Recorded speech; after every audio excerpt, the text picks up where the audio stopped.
کتابی تازه گشوده می شود.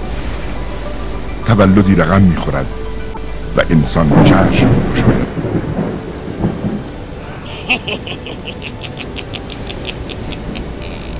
واقعا این کمال بیچارگیه.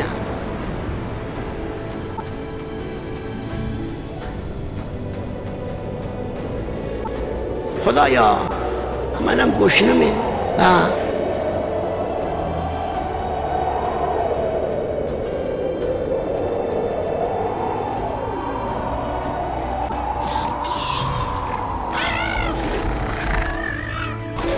ما هم از پا نمیشینیم.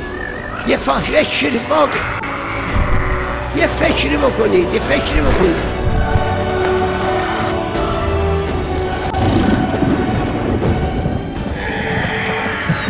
اینجور باید کار کرد. ماشاءالله، آفرین، همینه، راست میگی. ماشاءالله، آفرین، همینه، راست میگی. بله راست میگی. خیلی هنرمندی کردید، آفرین بر شما، خدا اجرتون بده. شما شدید الان یک روی نظامی متدین با اخلاق مردمی شدید. مردم از شما راضی هستن، مردم خوشبینن، تفاهم هست. باید با همه وجودم ازتون تشکر بکنم.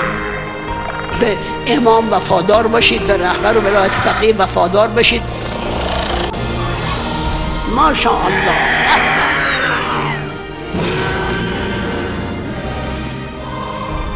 من به شما عرض میکنم که مسئله خیلی مهمه.